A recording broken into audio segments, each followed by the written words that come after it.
Pronto, tudo arrumadinho já e vamos começar, né? Bom dia às amigas e aos amigos. É um prazer enorme estar aqui com vocês, porque a doutrina espírita, quando a gente se encontra, principalmente num encontro como esse, né, ali do nosso 5º Conselho Regional Espírita, nós temos a oportunidade de, vindos de outras casas, confraternizarmos, né, em torno daquilo que a doutrina espírita nos proporciona. Eu venho inicialmente do Vinha de Luz. O Vinha de Luz lá no Guamá é a minha base operacional. E eu atuo também na União Espírita Paraense. E o Heitor, daqui a pouco ele vem e se apresenta aqui para a gente conversar juntos, né? Nós temos então essa sequência aqui para trabalhar, né? O nosso primeiro módulo, analisando conceitos, depois a lei do progresso. A gente vai tentar fazer dentro de uma dinâmica em que, quando os amigos quiserem fazer alguma interferência, façam, mas dentro daquele tempinho mínimo, tá? Um minuto e meio, alguma pergunta, alguma colocação que os senhores achem necessário. Então, a nossa sequência, ela trabalha isso aqui, ó. O Allan Kardec, para a gente entender bem os slides, ele tem o texto e embaixo tem a referência, bem aqui de onde o texto foi tirado. E o texto, ele é apenas um roteiro para nós conversarmos. Nós não vamos ficar lendo os slides, porque senão fica muito cansativo, né? Então a gente vai utilizar os slides como um roteiro para a nossa fala. Aí nós temos o Allan Kardec na introdução do Livro dos Espíritos dizendo: para se designarem coisas novas, são precisos termos novos. Assim o exige a clareza da linguagem, para evitar a confusão inerente à variedade de sentido das mesmas palavras. Aí ele faz uma observação: uma língua perfeita em que cada ideia fosse expressa por um termo próprio evitaria muitas discussões. Então, na introdução do Livro dos Espíritos, Allan Kardec cria a palavra espiritismo. E ele diz que espíritas são aqueles que creem na doutrina espírita. Então, nós somos espíritas. Nós somos espíritas porque acreditamos na doutrina espírita. A doutrina espírita, ela é o elemento de convergência. Ela é o elemento que nos traz, por exemplo, nesta manhã, aqui para o Celuz. Aí a sequência, a gente vai trabalhar alguns conceitos para analisar. Aí vamos trabalhar aqui, ó. Sofisma e relativismo, fundamentalismo e espiritismo, verdade e fidelidade, respeito e tolerância. Como eu disse a vocês há pouco, nós não vamos ficar lendo slide, até porque esse material ele vai ficar disponível para vocês. Já o Heitor já fez a passagem do material para o computador do amigo da casa, tá? E aí vocês podem, através de pendrive, se apropriar desse material para vocês. Então, o começo aqui: sofisma, relativismo, fundamentalismo, espiritismo, verdade, fidelidade, respeito e tolerância. Nós vivemos um momento chamado de sociedade democrática. A sociedade democrática, ela implica na convivência entre os diferentes. O próprio conceito de democracia ele foi reformulado. Durante muito tempo falava-se que democracia era a vontade da maioria. Hoje não é mais assim. Hoje democracia é a convivência entre os diferentes. Não é porque um grupo ele é maioria, ele tem o direito de impor a sua vontade. Ou seja, democracia não é a ditadura da maioria. Democracia é a convivência entre os diferentes. E isso tem causado um problema no movimento espírita.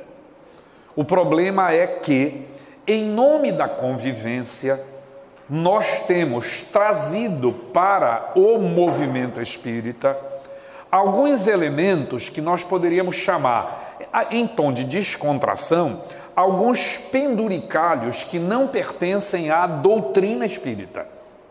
A doutrina espírita ela tem seus fundamentos elaborados e apresentados nas chamadas obras básicas, pelo Allan Kardec, que é o codificador da doutrina espírita. E em nome da convivência, em nome da tolerância com os diferentes, Nós, no movimento espírita, temos trazido elementos que originariamente não pertencem à doutrina espírita. E esses elementos, eles estão por aqui. Por exemplo, existem sofismas dentro do movimento espírita. O que é sofisma? É uma falsa verdade que é, digamos que, envolvida por argumentos lógicos. Por exemplo, quando nós dizemos a mulher é sexo frágil, isso é verdade? Não. Mas dentro de uma sociedade patriarcal e machista, isso tem sido trabalhado como verdade.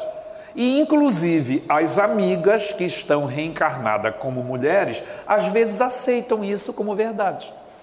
No movimento espírita, em nome da diversidade cultural, nós temos trabalhado dentro da casa espírita elementos que não são doutrina espírita. Então aí nós temos o quê? Uma situação onde o sofisma da vivência entre os diferentes traz para a casa espírita elementos que são diferentes daquilo que a doutrina espírita propõe. Depois a gente passa para cá, relativismo.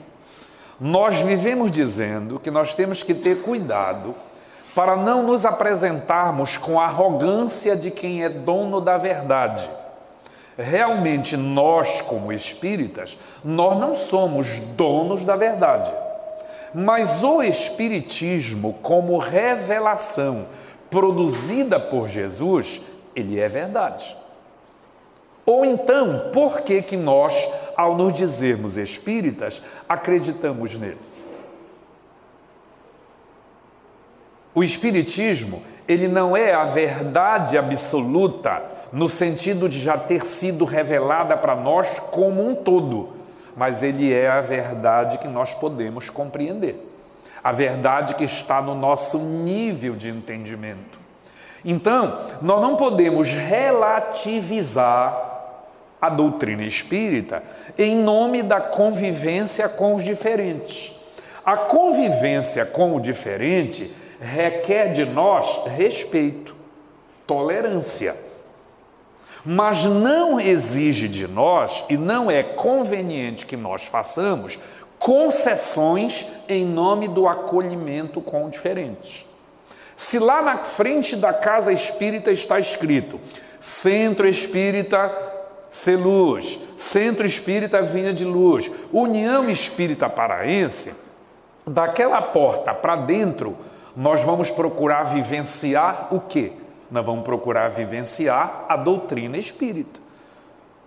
A partir daí, nós vamos entender então isso aqui, a história do fundamentalismo. Quinta-feira passada, esta última quinta-feira, num grupo de estudo lá na União Espírita Paraense, eu fui acusado de ser fundamentalista. E eu confirmei que sou. O que é ser fundamentalista? A palavra fundamentalismo, ela surgiu no início do século XX, no meio do movimento protestante dos Estados Unidos. O que era que os protestantes defendiam como fundamentalismo? Que é uma corrente comum no movimento protestante, de que a Bíblia seja a sua verdade absoluta. É esse que é o significado original, historicamente falando, da palavra fundamentalismo, de que a Bíblia seja a verdade absoluta da religião que eles adotam. O que é fundamentalismo no sentido histórico do termo no Espiritismo?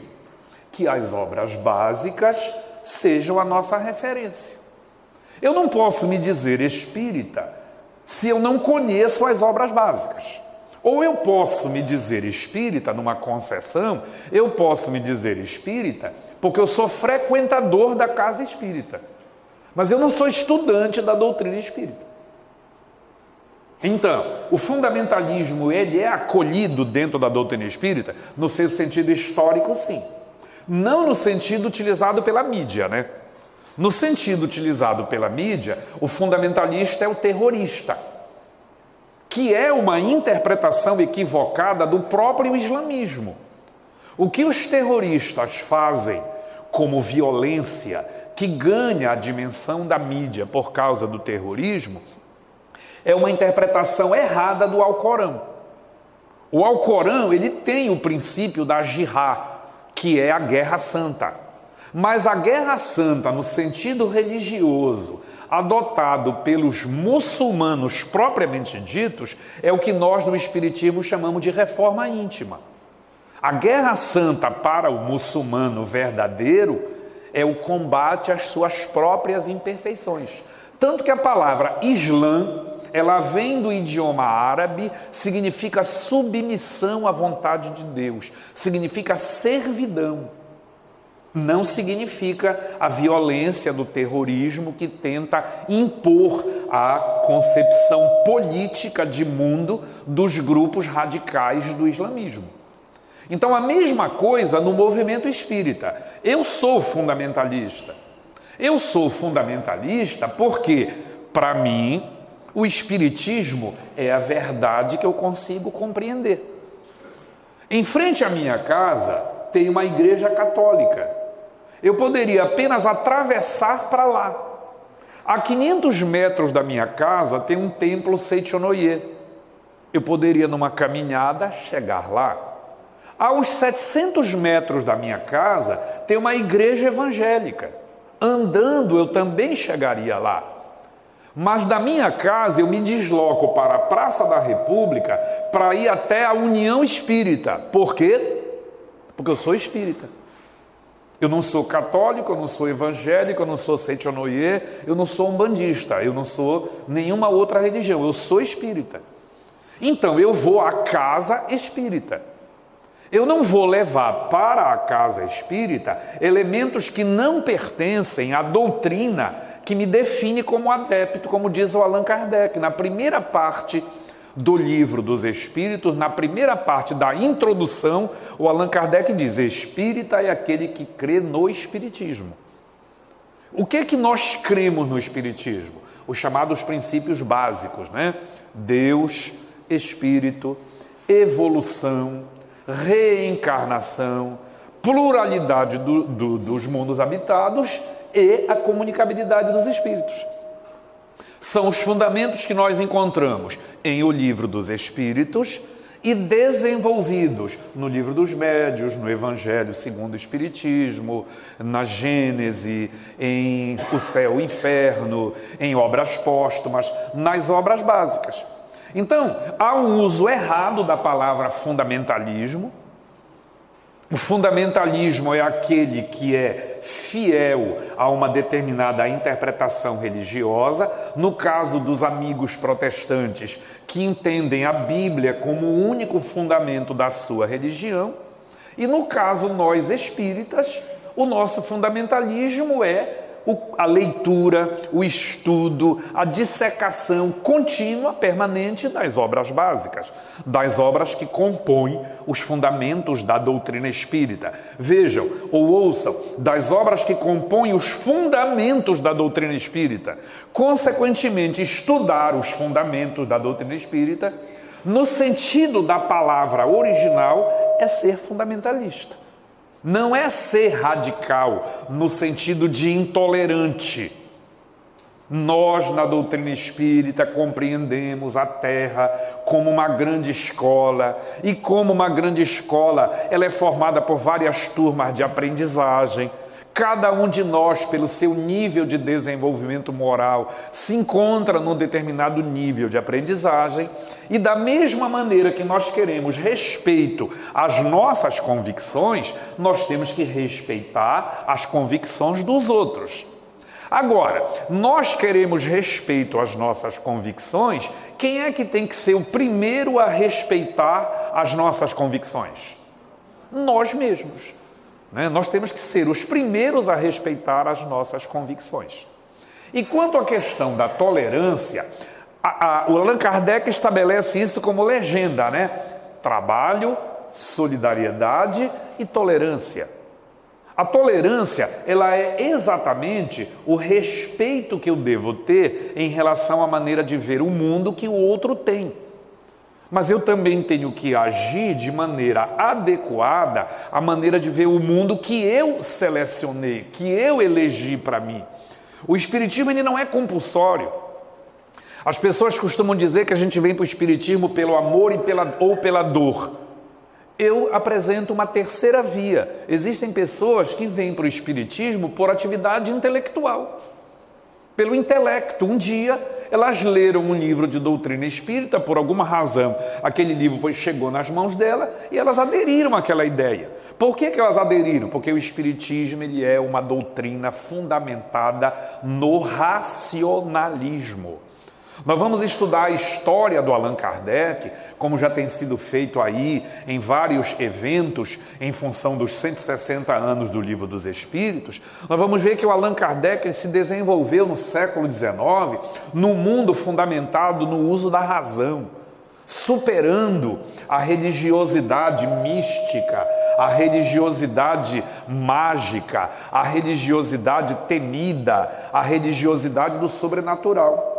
Então, se nós somos adeptos de uma doutrina que tem como fundamento a razão, que é o grande nome que se afirma a partir do século XVII na Europa e depois se expande para o mundo, nós podemos também fazer uma adesão racional. Aí tem os conceitos para vocês, que como eu falei, eles vão ser passados depois, tá? Aí vamos dar uma paradinha bem aqui na história da verdade. Alguns de nós espíritas, nós temos um probleminha com essa palavra. Nós temos medo de dizer que para nós o espiritismo é a verdade, com medo de ofender as outras pessoas. Porque ao dizer que o espiritismo é a verdade, nós estaríamos cometendo um ato de intolerância. Ora, quando eu digo que uma coisa é verdade para mim, eu estou sendo intolerante com a outra pessoa?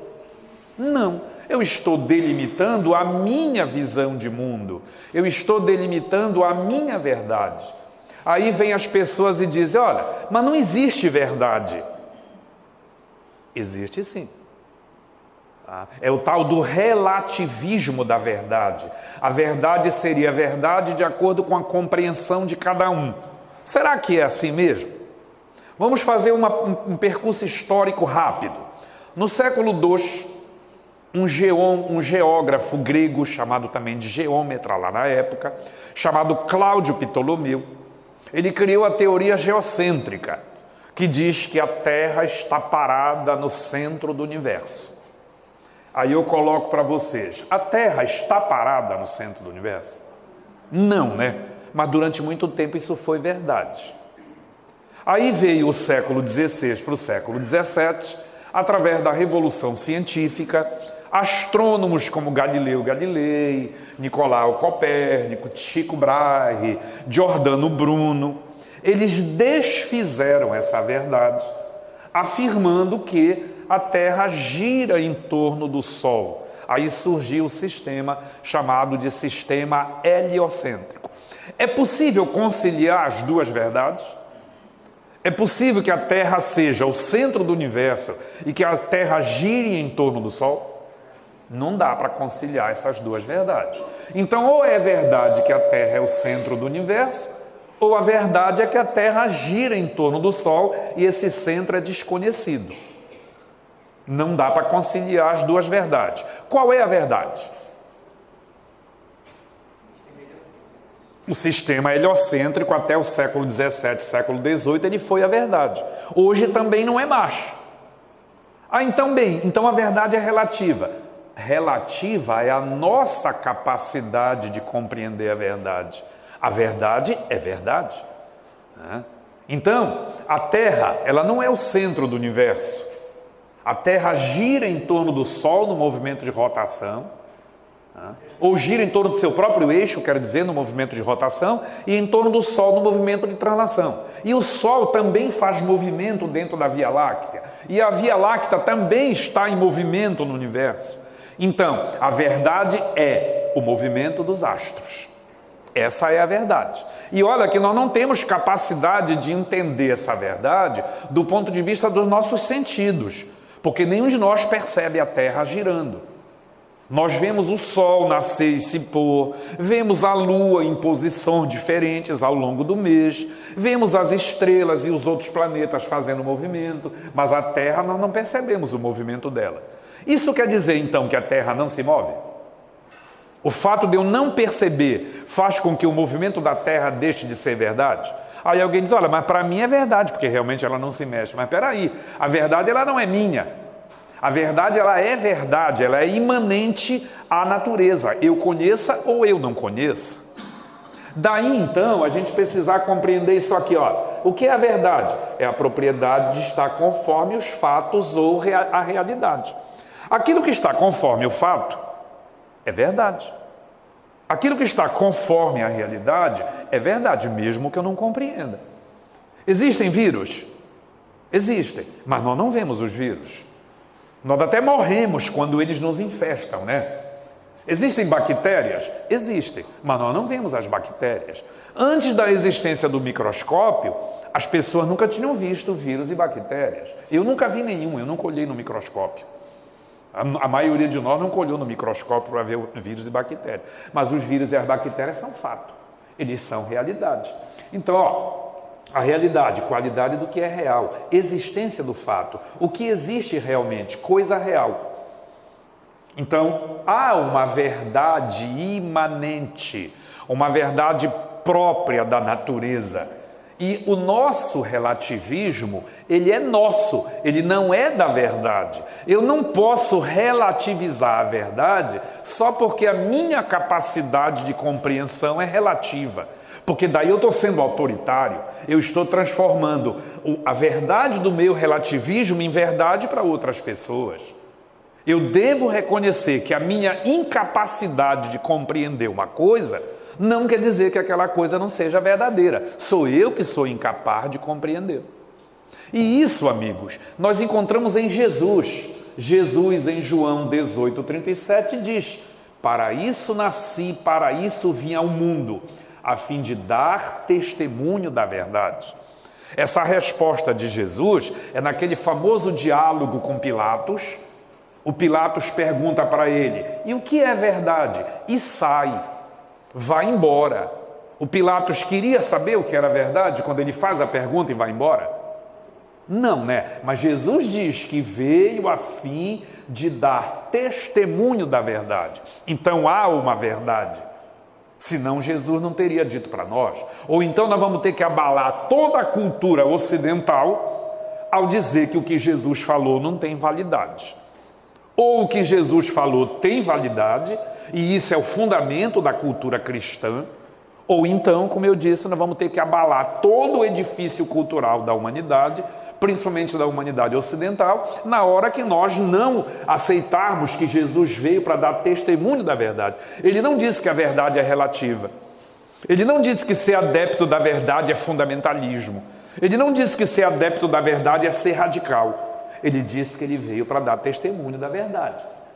E nos diz em João 8,32, e conhecereis a verdade, e a verdade vos libertará.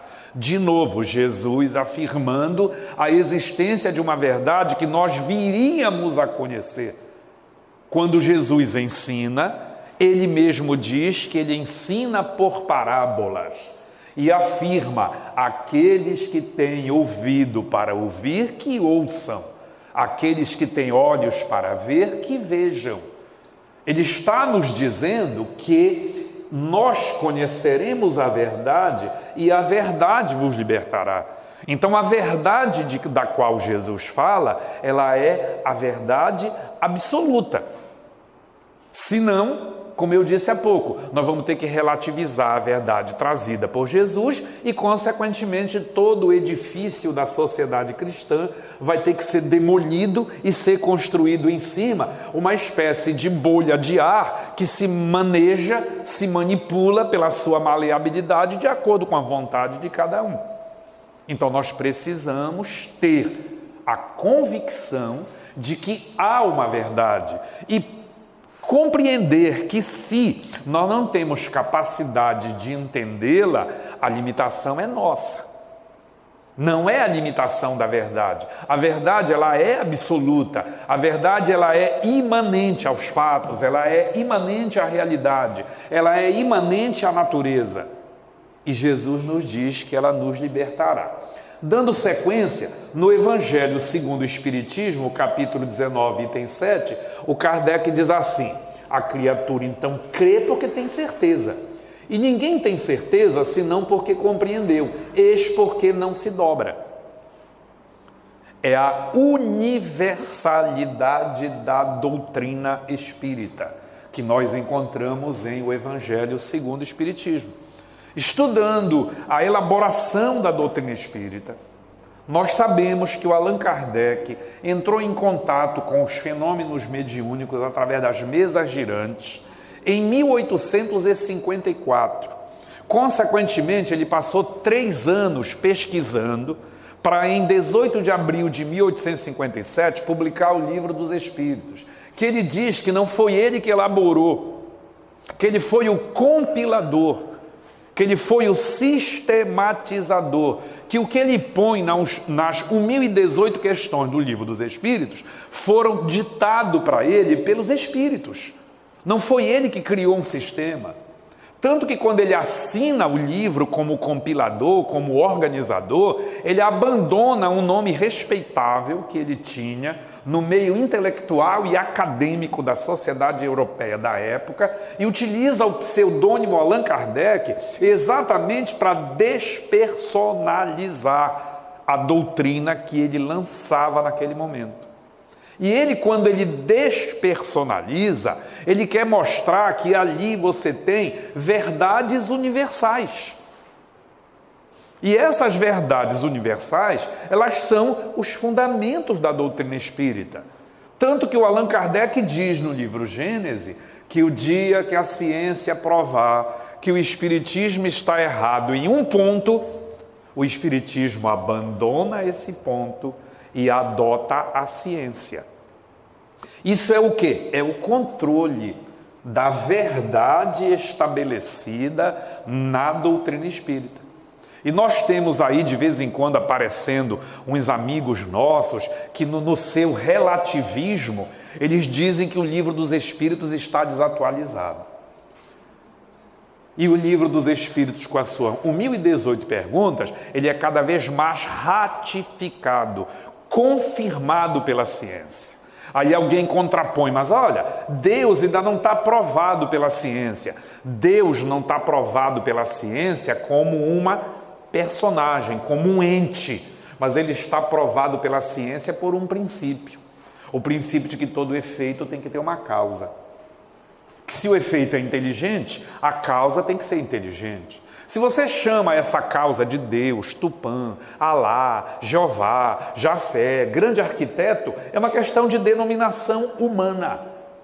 O universo existe, ele não pode ter sido criado por ele mesmo, consequentemente, o universo ele resulta de uma inteligência que está acima da nossa capacidade de compreensão.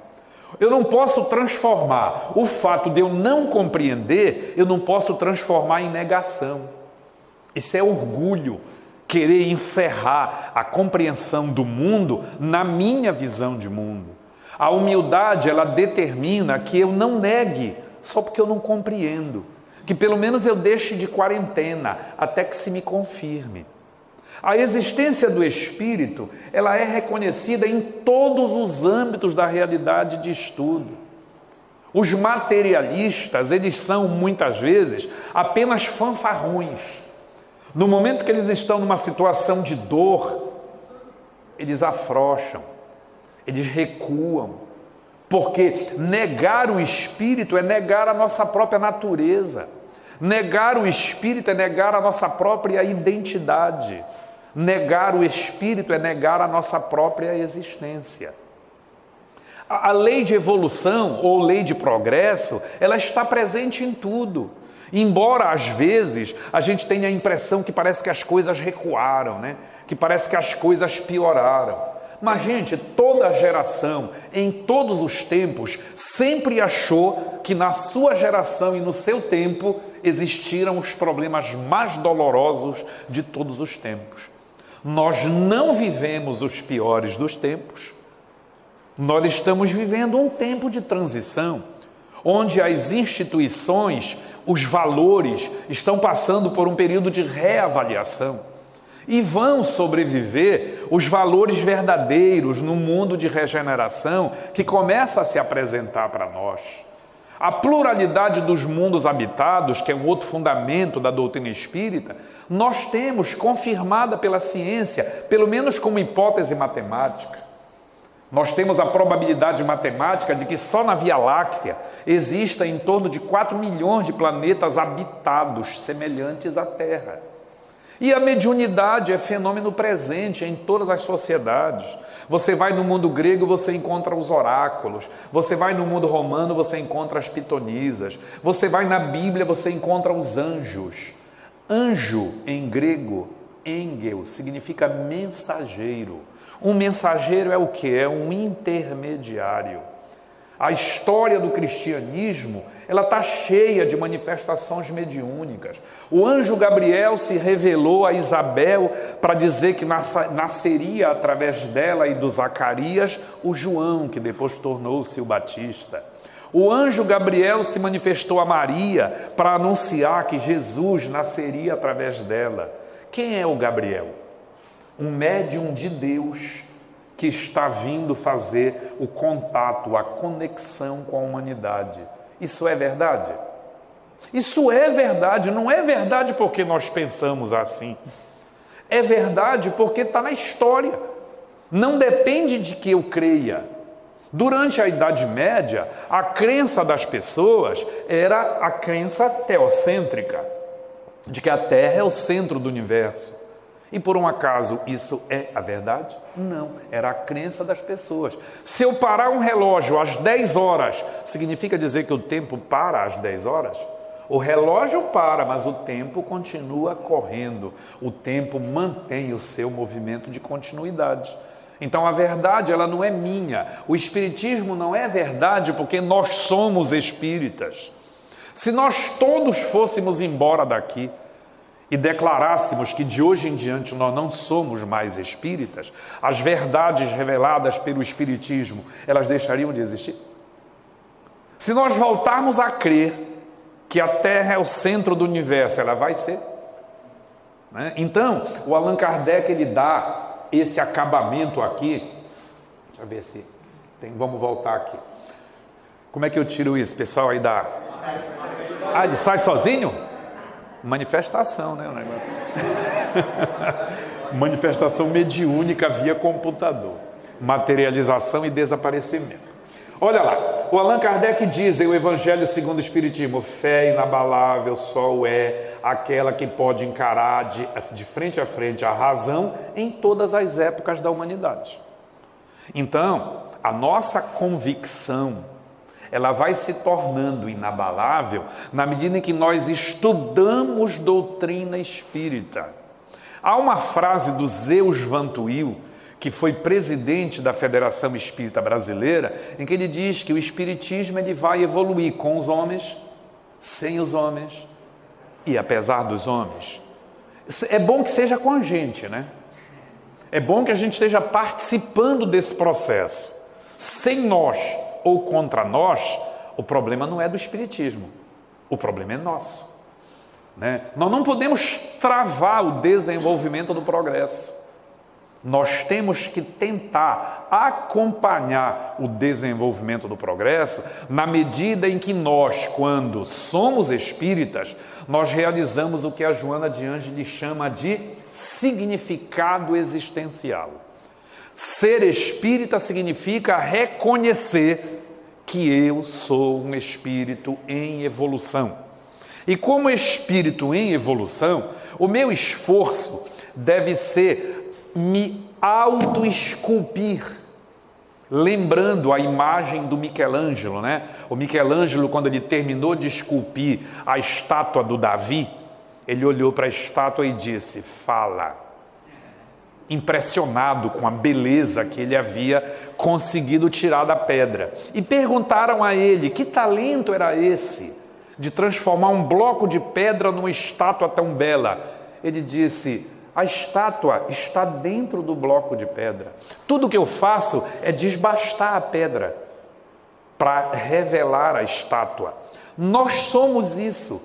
Nós somos centelha divina. Jesus diz: vós sois deuses. Nós temos que desbastar as nossas inferioridades para nos auto-esculpirmos e nos realizarmos como divindades.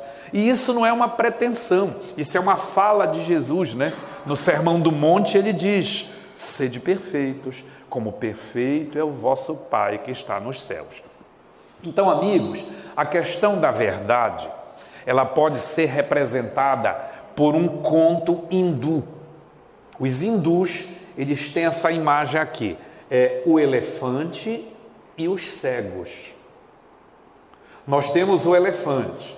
Um cego pega o elefante pela tromba, o outro pega pelo marfim, o outro pega na orelha, o outro pega no corpo como um todo, o outro pega na perna e o outro pega na cauda. A sensibilidade de um cego é o seu tato, né? Qual desses cegos tem a visão da verdade? Nenhum, porque cada um só percebe aquilo que seu tato lhe permite. E neste caso nós vamos ler para ficar bem entendida essa história de verdade aí. Os cegos e os elefantes. Puxa, que animal esquisito, parece uma coluna coberta de pelos. O cego que pegou a perna do elefante acha que o elefante é uma coluna coberta de pelos. O outro diz: você está doido? É a força do pensamento. Oi? Não exibir novamente. Eu acho que ele está fazendo pegadinha comigo. Deixa ele aí, quando ele quiser aparecer, ele aparece. Aí o outro diz: você está doido? Que coluna que nada, o elefante é um enorme abano, isso sim, aquele que pegou na orelha. O outro: que abano, colega, você parece cego. Pior que era, né? Elefante é uma espada que quase me feriu, o que pegou no marfim. O outro diz: nem de espada e nem de abano, nem de coluna, elefante é uma corda, eu até puxei, o que pegou no rabo. De jeito nenhum, elefante é uma enorme serpente que se enrola. Mas quanta invencionice, então eu não vi bem, elefante é uma grande montanha que se mexe, o que pegou no meio, voltando para cá. Nenhum deles está com a verdade, certo? Cada um deles tem a sua percepção de realidade, mas o elefante é verdade. Ninguém vai dizer que o elefante não existe só porque os cegos que tocaram nele não conseguiram percebê-lo como um todo. Aí é o nosso caso. Nós não conseguimos perceber a verdade como um todo. E a nossa arrogância faz com que a gente queira transformar em verdade aquilo que não é. E às vezes a nossa falta de humildade faz com que a verdade que a gente consegue compreender, a gente fique tentando encobrir em nome da tolerância, do respeito, da convivência.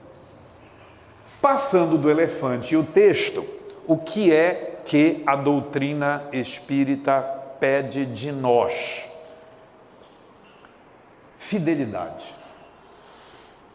Fidelidade significa uma atitude de quem é fiel, de quem tem compromisso com aquilo que assume. É uma característica daquele que é leal, que é confiável, honesto e verdadeiro.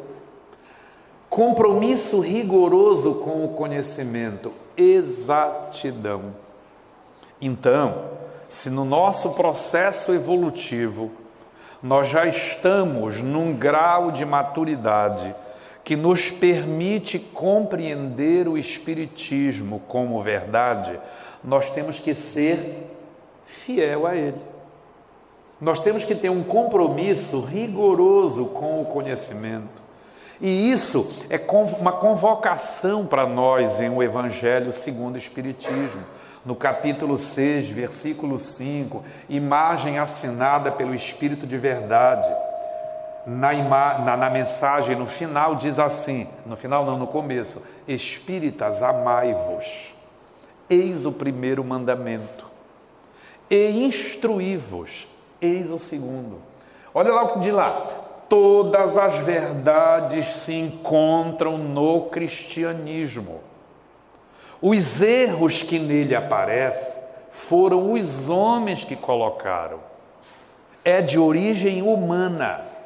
E eis que, de além do túmulo, onde achais que estava o nada, vozes vos falam, irmãos, nada perece. Jesus Cristo foi o vencedor do mal. Sejam o vencedor das iniquidades. É o apelo que está no capítulo 6, versículo 5 de O Evangelho segundo o Espiritismo, assinado pelo Espírito de verdade. Ele não põe espírito de verdade relativa, espírito de verdade que é que você acha, espírito de verdade que talvez que não, espírito de verdade ou não. Ele não põe isso. Está assinado espírito de verdade. E está dizendo que no cristianismo estão todas as verdades. E os erros que nele se enraizaram são de origem humana. E eis que do túmulo, onde achais que existia o nada, vozes vos clamam. Que vozes são essas? As vozes dos espíritos.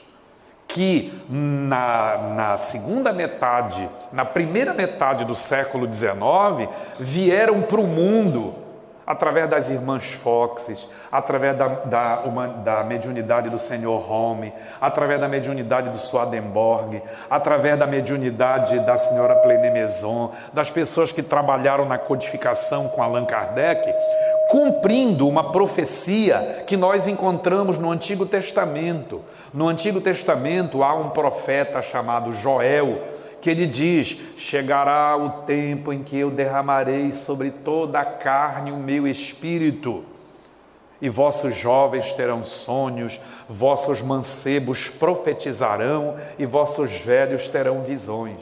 E essa profecia, ela reaparece nos Atos dos Apóstolos. E isso se realiza no século XIX. E isso se realiza em todos nós, que variando de intensidade, todos somos médiuns, segundo nos diz o Allan Kardec em O Livro dos Espíritos. Então, essa verdade exige de nós fidelidade. Se nós não compreendemos como verdade, nós precisamos estudar mais. Se nós começamos a encher essa verdade de penduricalhos, nós fazemos como a árvore frondosa que começa a ser atacada pelos parasitas e ela começa a perder vitalidade. A perda de vitalidade não é da doutrina espírita, porque a doutrina espírita é verdade. A perda de vitalidade é do movimento espírita. Nós enfraquecemos o movimento espírita cada vez que nós nos desviamos da verdade. É preciso sermos fiéis a ela, é preciso termos compromisso rigoroso com o conhecimento. E eu só vou ter compromisso rigoroso com o conhecimento se eu estudar, se eu obedecer o comando do Espíritas Instruí-vos. As duas coisas, veja que lá não está colocado como alternativa. Não está dizendo espíritas amai-vos ou espíritas instruí-vos. Está dizendo espíritas amai-vos, eis o primeiro mandamento. E instruí-vos, eis o segundo. Está acoplado, está junto. São duas condições, o amor e o conhecimento. Essas duas condições estão juntas, nos chamando a atenção para essa necessidade.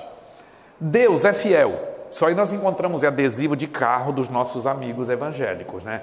Deus é fiel, atributo da divindade, imutabilidade, qualidade humana, fidelidade.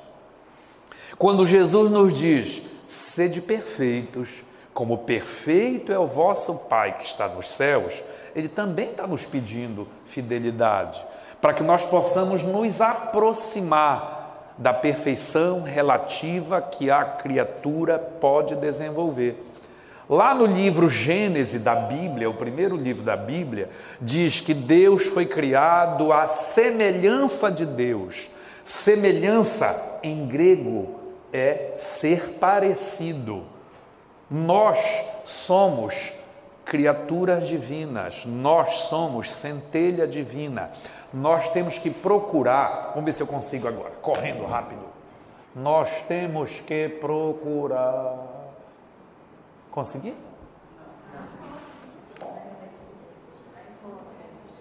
Pronto.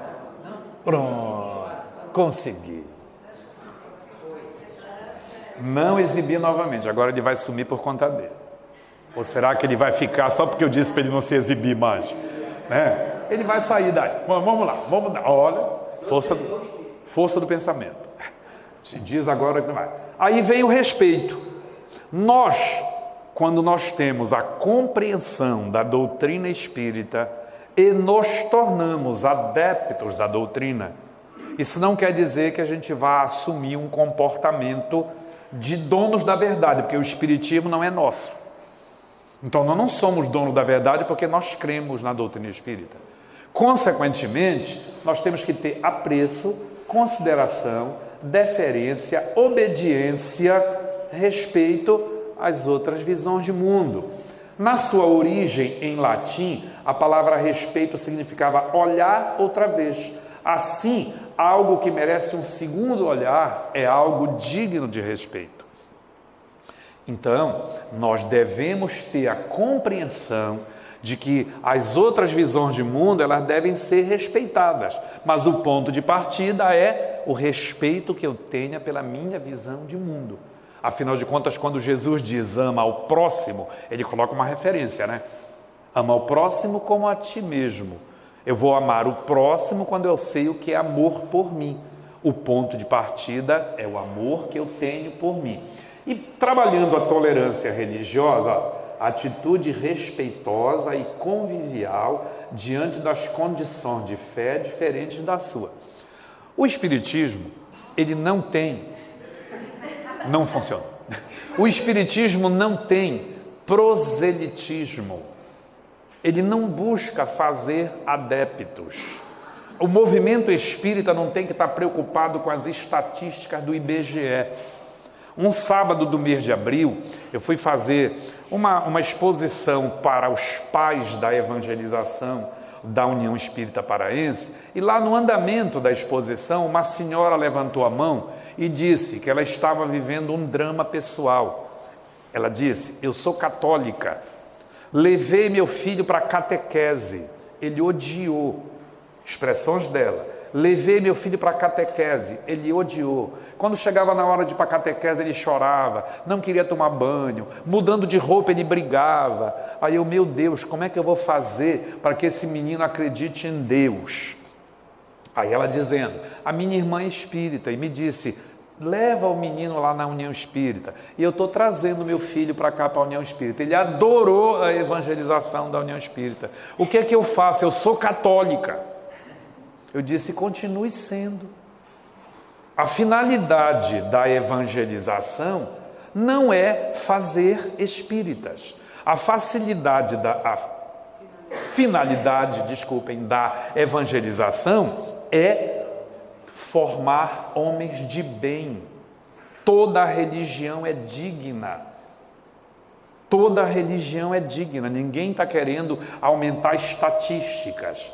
Nós estamos querendo preservar ou despertar em nós o sentimento de fidelidade à doutrina que nós abraçamos. Nós temos aqui uma imagem para a gente pensar. Evolução na comunicação, sinal de fumaça, telégrafo, telefone, voltou, né? Telefone, ele vai já sair daí.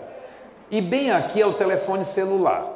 Alguém de nós que hoje temos o celular, conversamos pelo WhatsApp, temos imagens, vídeos, textos, nós gostaríamos de voltar lá para o sinal de fumaça?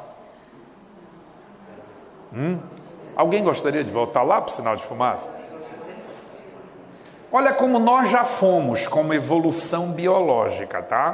Como evolução biológica. Olha como nós já fomos.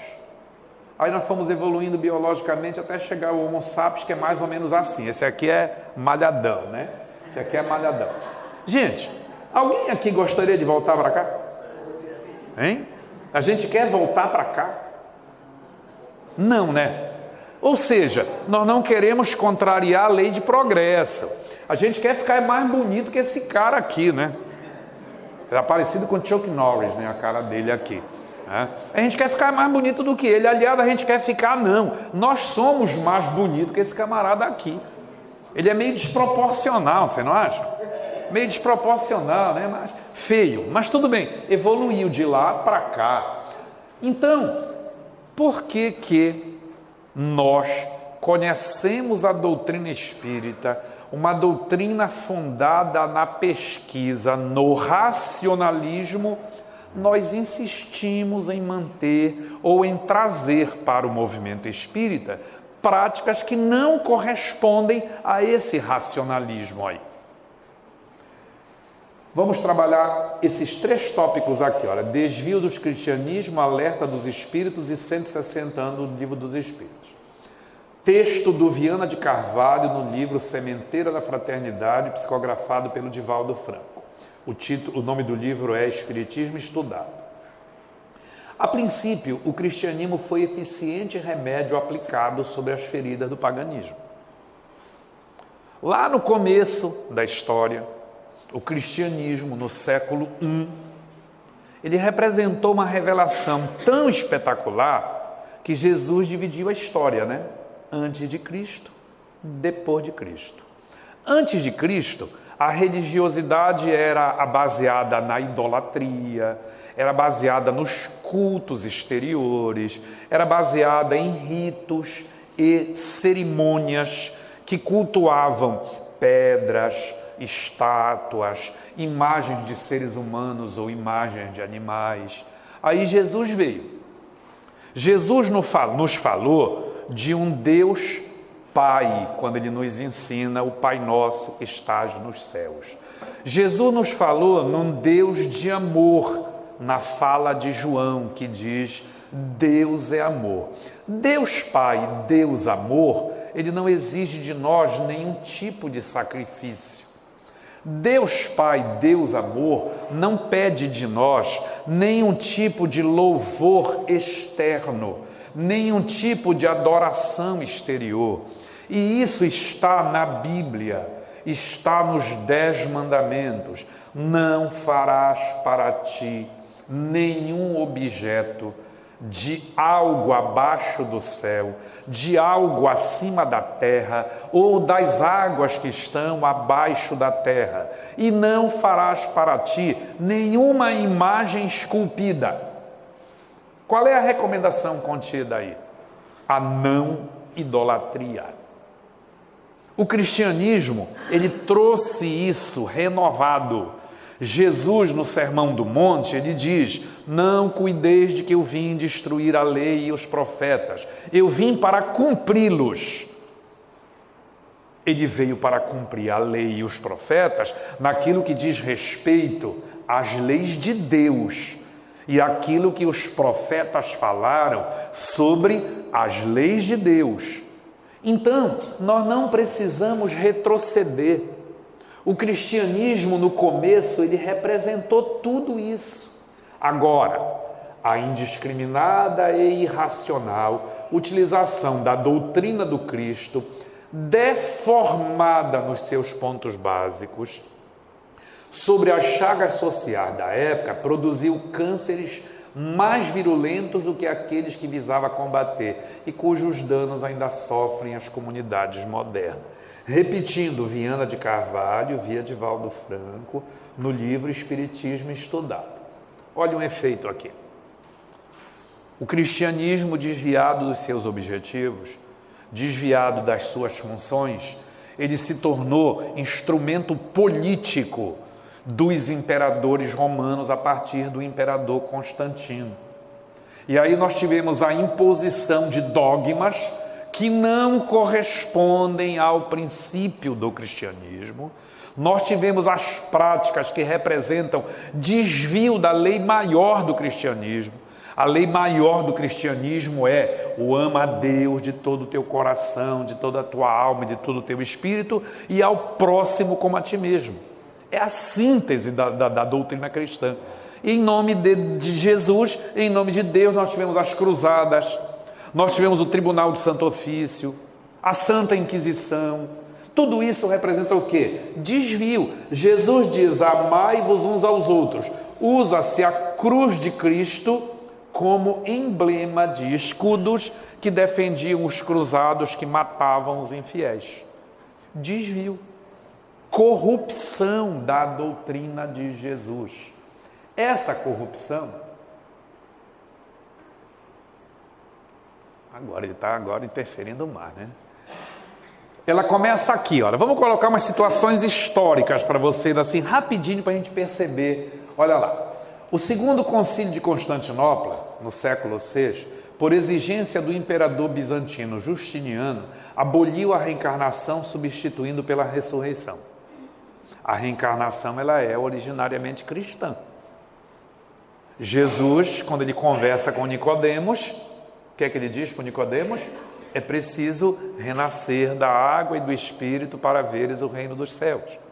Jesus, quando ele fala de Elias, porque nas profecias do povo hebreu, dizia-se que era preciso que Elias viesse primeiro para depois vir o Messias. Jesus diz, Elias já veio, porém não o reconheceram e fizeram com ele o que fizeram. E na continuidade do texto diz assim, e os apóstolos entenderam que ele falava de João Batista. João Batista era Elias reencarnado. Então, na origem do cristianismo, nós temos a doutrina da reencarnação. A doutrina da reencarnação foi substituída pela doutrina da ressurreição no Concílio de Constantinopla, no século VI. E essa situação, ela vai se desenvolvendo, olha lá. No ano 310, a reza pelos mortos. Em 320, a utilização de velas. Em 394, as missas. O batizado de criança em 416. Em 431, o culto da Maria. O culto da Maria, gente, merece da gente uma reflexão. Nenhuma religião cultua, exalta a Maria como a doutrina espírita. Nenhuma. O Humberto de Campos, no livro Boa Nova, o último capítulo é homenagem a Maria. Ele fala da Maria dentro de uma beleza poética tão espetacular que ele chama para ela de a Rosa de Nazaré. O Emmanuel, no livro O Consolador, ele diz que a Maria é um espírito sublimado, cooperadora direta com Jesus. No livro Memórias de um Suicida, psicografado pela Dona Ivone Pereira, diz lá que a Maria foi designada por Jesus para acolher os suicidas da terra, para lhes proporcionar recuperação, aprendizagem. Existem casas espíritas que têm a Maria como a homenageada. Temos ali o nosso companheiro, o Raimundo de Cametá. Como é o nome do centro lá de Cametá, Raimundo? Amparo de Maria. Lá em São Brás nós temos o Lar de Maria. No Quinto CRE, Maria da Luz. Agora, na doutrina espírita nós não temos idolatria. Nós cultuamos a Maria em espírito. A Maria, um espírito sublime que recebeu do Criador a dádiva de acolher a manifestação física de Jesus entre nós. Nós não temos o culto a Maria, a imagem, a procissão, o rito exterior, mas nas nossas preces, em muitos de nós, a Maria é o elemento presente. Né? Então, é preciso a gente ir desfazendo equívocos, para não pensar, o espírita condena a homenagem a Maria. Não. Nós compreendemos a homenagem que os nossos companheiros católicos fazem a Maria, porque nós também temos reverência a Maria. Todavia, nós não temos o dogma da Santíssima Trindade, que diz que Jesus é Deus dentro da unidade com o Espírito Santo e que a Maria é mãe de Deus. Porque a Maria, mãe de Deus, é uma contradição filosófica. Se Deus é o Criador de todas as coisas, ele não pode ter mãe. É uma contradição filosófica. O que não quer dizer que nós não respeitamos a Maria. Nós não temos o dogma, o culto a Maria. A divulgação do purgatório. Purgatório é século VI, não existia purgatório. A igreja instituiu o purgatório para não perder o freguês. Porque a igreja vendia indulgência. O indivíduo comprava a salvação, ele ia para o céu. Aqueles que não compravam iam para o purgatório. O purgatório sendo um estado transitório, a família ficava pagando missa do 7º dia, do 30º mês, do 6º mês de um ano, e com o tempo essa pessoa seria tirada do purgatório. O purgatório ele não aparece na Bíblia. Assim como há uma tradução equivocada que dá origem à palavra inferno. No grego, a palavra utilizada é Geena. Geena era um lixão que havia fora de Jerusalém, onde as pessoas jogavam fora os resíduos e depois tocavam fogo. A fala de Jesus no grego, ele fala de ser atirado na Geena, ser jogado no fogo da Geena. Aí, com o terrorismo psicológico desenvolvido pela igreja durante a Idade Média, a palavra Geena foi traduzida como inferno. Mas originariamente também não há o inferno na Bíblia. Como o céu se refere a um estado de espírito, a uma situação de felicidade interior. Mas as interpretações dogmáticas geraram determinadas colocações e às vezes nós, pelos nossos atavismos de outros tempos, quando nós passamos por religiões baseadas na superstição, na crendice, na idolatria, nós ainda preservamos isso em nós. E é preciso estudar doutrina espírita para nós não incorrermos de novo nesses desvios que nós temos citados aqui, ó. O culto à imagem, a canonização dos santos, a venda da salvação, o uso da hóstia, o dogma da Imaculada Conceição, a Assunção de Maria. Aí nos diz o Viana de Carvalho, fenômeno consentâneo pode ocorrer nestes dias com o Espiritismo. Sem dúvida, a doutrina é irreversível e sadia, todavia a Boa Nova também o é. É aquela fala do Espírito de verdade no Evangelho segundo o Espiritismo. No cristianismo encontram-se todas as verdades. Os erros que nele se enraizaram é de origem humana. Nós temos que ter cuidado para que nós não enraizemos erro no movimento espírita, porque aí nós vamos ter a responsabilidade por esse enraizamento, né? De novo, o Viana de Carvalho, no livro Sementeira da Fraternidade, ele fala: vigem em muitos setores da prática espiritista normas e diretrizes ultrajantes à mensagem de que Allan Kardec foi instrumento do alto. Por negligência de muitos dos seus membros, seja pela crassa ignorância daqueles que assumem responsabilidades definidas ante os dispositivos abraçados, sem os recursos culturais indispensáveis. Nós vamos fazer esse trabalho numa outra casa espírita. No final, quase que eu e Heitor eram queimados na fogueira da Santa Inquisição. Porque começaram a dizer, puxa, vocês estão usando palavras muito fortes, crassa ignorância, sem os recursos necessários. Resposta: quem diz isso não somos eu e Heitor, tá? É o Viana de Carvalho, psicografando pelo Divaldo Franco, no livro Espiritismo Estudado. É ele que diz isso. Tá? Então, o que eu estou fazendo aqui, amigos, é só ler. Muitos setores da prática espiritista adotam normas e diretrizes ultrajantes, pela crassa ignorância e sem os recursos culturais indispensáveis. De novo, não remete a quê? Espíritas, amai-vos. Espíritas, instruí-vos. Quando nós formos falar numa casa espírita, e não precisa estar 1 metro acima como eu estou aqui hoje, né? Tem casa espírita que não tem esse palco aqui.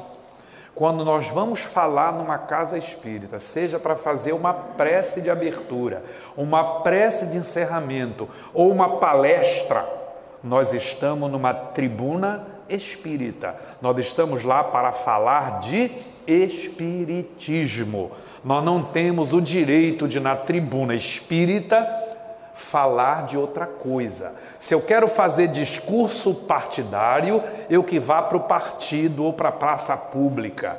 Se eu quero fazer discurso de condenação a A ou B, eu que faça o curso de direito e vá para os tribunais. Se eu quero falar de psicologia, há o escritório ou o consultório adequado para o psicólogo.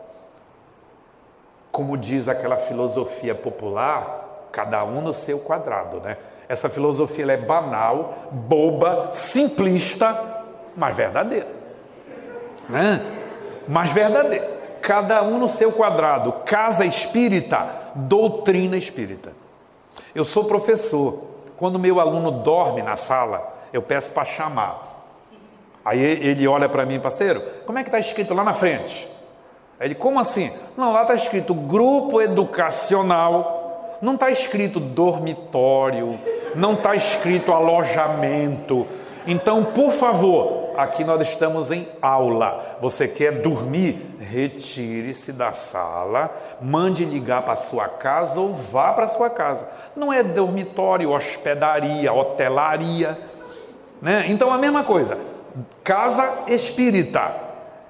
O compromisso é com a doutrina espírita. Ah, mas olha, Antônio, que às vezes a gente não consegue viver lá fora integralmente a doutrina espírita. Nós estamos dentro de um processo evolutivo. Nenhum de nós é puro, nenhum de nós é perfeito. Todos nós temos os nossos senões, mas nós precisamos ser fiel à doutrina que nós abraçamos. O Jesus não nos pediu pureza, porque se ele fosse pedir pureza, nós não poderíamos falar em lugar nenhum. É só nós seguirmos o exemplo dos apóstolos. Pedro negou Jesus, depois ele se converte no grande nome de divulgação do cristianismo. O Paulo iniciou a perseguição aos cristãos, fazendo como primeira vítima o Estevão, que foi apedrejado. Depois da estrada de Damasco, ele se tornou um apóstolo dos gentios. O Emmanuel nos diz, no livro Religião dos Espíritos, que nós não podemos usar as nossas inferioridades para encobrir a nossa preguiça. Então nós temos que mergulhar no trabalho. E as nossas inferioridades, nossas dificuldades, a gente vai lutando para superar. Mas nós temos que ser fiéis, até mesmo a essa luta, para que dentro da casa espírita a gente veicule doutrina espírita. Todo espírita, como cidadão que atua na sociedade em que vive, é um ser político. Para você ser um ente político, você não precisa estar filiado a partido.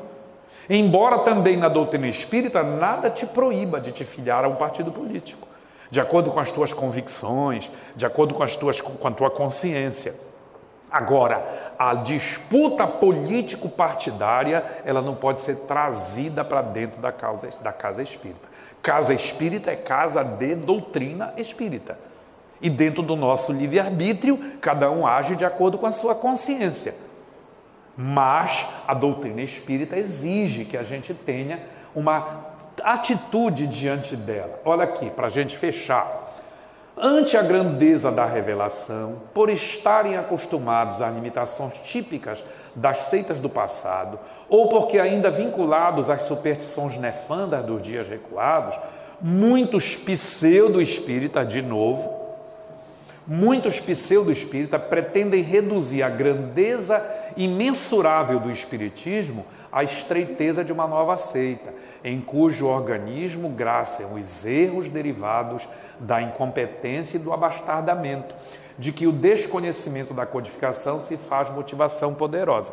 Vamos, se eu tivesse aqui como grifar, grifaria pseudo-espíritas, estreiteza, abastardamento e incompetência, desconhecimento, ditos pelo Viana de Carvalho, pelo filtro da mediunidade do Divaldo Franco. Então, amigos, nenhum de nós é dono da verdade, mas nós somos adeptos de uma verdade. E nós temos que ter compromisso com essa verdade. O Espiritismo, ele não é nosso. O Espiritismo é lei da natureza. Ele não é verdade como crença. Ele é verdade como lei da natureza. Quando eu falei para vocês há pouco sobre as teorias de astronomia a respeito da Terra e da posição da Terra no universo, eu falei para vocês da história da Terra parada no centro ou a Terra fazendo movimento, né? A Terra faz movimento. O movimento da Terra é lei da natureza. Não depende que eu creia. É verdade porque é lei da natureza. Lá na fase do sistema heliocêntrico, dizia-se que a Terra fazia um movimento circular em torno do Sol. Novos conhecimentos, a partir de cálculos matemáticos do século XVII, revelaram que o movimento dos planetas em torno do Sol não é circular, ele é elíptico. Depois da teoria da relatividade do Einstein, que admite o universo em expansão, chegou-se ao conhecimento de que o movimento não é circular, de que o movimento não é elíptico e de que o movimento se dá, na verdade, em forma de espiral, porque ele está num processo de afastamento em função da expansão do universo. Movimento em círculo, movimento elíptico, movimento em espiral é a evolução da nossa capacidade de compreender a realidade, mas a lei da natureza é a lei do movimento dos astros. Então, a doutrina espírita, ela é lei da natureza, foram os espíritos que revelaram para Allan Kardec, como leis que regem as relações do homem, do ser humano, com o mundo invisível para alguns de nós, né? Que outros de vocês aqui, que têm mediunidade de vidência, vocês veem. Eu não vejo, eu não tenho mediunidade de vidência. Então, as relações do homem com o mundo invisível, elas estão reveladas nas obras básicas. São leis da natureza. Consequentemente, são verdades universais. O André Luiz, ele nos revela, por exemplo, no livro Nosso Lar, e em outras obras dele, ele nos revela fenômeno mediúnico. Lembra que tem uma cena lá que o André Luiz dormiu e no desdobramento do sono ele entrou em contato com a mãe dele? O que é que nós temos ali? Mediunidade na vida pós-vida física. Consequentemente, a comunicabilidade entre os espíritos, ela é uma lei universal que se realiza em todos os planos da vida. Isso é lei da natureza, não depende que a gente acredite. A nossa crença, ela é uma questão pessoal. A doutrina espírita, ela não é pessoal, ela é universal. É só nós lermos, por exemplo, o capítulo do Evangelho segundo o Espiritismo que fala da universalidade da doutrina espírita. E como lei da natureza, ela é verdade. Nós, como adeptos dessa verdade, nós temos que divulgá-la na sua pureza integral. A segunda parte agora tem um intervalo, né, de 15 minutos, é isso? Um intervalo de 15 minutos e aí na segunda parte o Heitor vai entrar e falar mais. Como eu falei para vocês, eu não li todos os slides, peguei alguns como referência, mas esse material vai ficar para vocês, tá? Algum de vocês talvez não tenha como acessá-lo, escreve num papel o teu e-mail que eu envio para você, tá bom? Muito obrigado. Obrigado.